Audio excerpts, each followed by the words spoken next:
10,000 years ago, these giants roamed the Earth.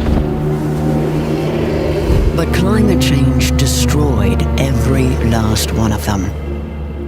Unable to adapt to the dramatic speed in which their landscape transformed, the woolly mammoths became a monumental symbol of what we stand to lose now.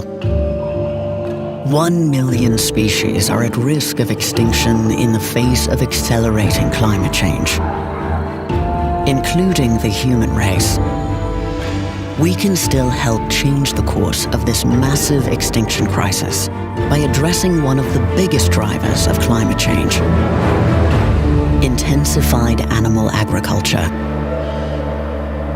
Guardian headlines that meat accounts for nearly 60% of all greenhouse gases from According to the production. Washington Post, the demand for meat is destroying the Amazon. This is our moment. It's a fact that the global food system is the primary driver of biodiversity loss. The extinction crisis is massive, since it puts 1 million species on the brink. 60%. We must radically change how we produce food and start eating for tomorrow. Vow's mission is to feed billions of humans. We want to change everyone's conception of what meat is and what it can be. We do this by growing meat from the cells of animals instead of the animals themselves. We call it cultured meat. If you can do something efficiently in the laboratory in a controlled environment and you've got a technological solution that works, we should use that. Cultured meat significantly reduces the climate change impacts that's normally associated with regular meat production. Not only can cultured meat save our planet, but it's tastier than most meats out there right now.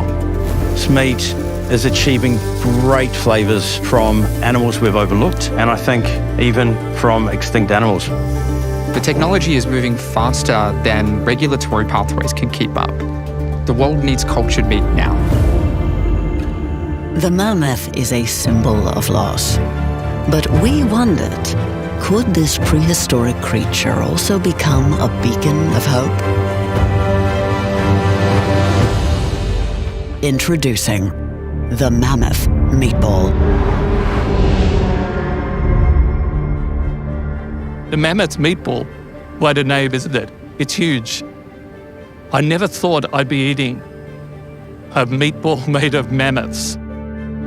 But I think it captures how science tries to do the impossible. The goal behind creating the mammoth meatball was really about starting that discussion around food and what that decision to eat meat really means for the world at large, by bringing an extinct protein back to life.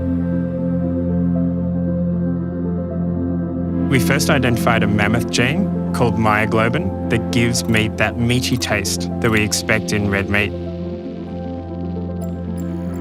We then used publicly available data to identify the DNA sequence in mammoth. We filled in any gaps in the DNA sequence of this mammoth myoglobin gene by using the genome of the African elephant, the mammoth's closest living relative. So we inserted the mammoth myoglobin gene into our cells using a very low current and high voltage charge. Then we continued to grow and multiply these cells, just as would occur in a mammoth thousands and thousands of years ago. And what that means is we've got a lot more cells, so the cells will grow. And the amazing thing about this is that not a single animal needed to die to produce the mammoth meatball. After years of extensive research, the mammoth meatball is finally here. Cultured meat sparks my creativity as a chef. It's a new playground. I love the moment when people try it. There's total magic there. You see this wide-eyed surprise when they put it in their mouth for the first time, and that it's super delicious. Cultured meat is going to need the support of political systems to generate enough momentum and money to support this brand new technology. We need to think differently about our future. We need to get smarter. When we think about food and manufacturing at scale, we need to think holistically. We need products that are ultimately better without destruction. They need to be better for the planet and sustainable for the future. The mammoth meatball. Climate change is reversible. We just need to get all of humanity to work together. Let's eat our way out of extinction.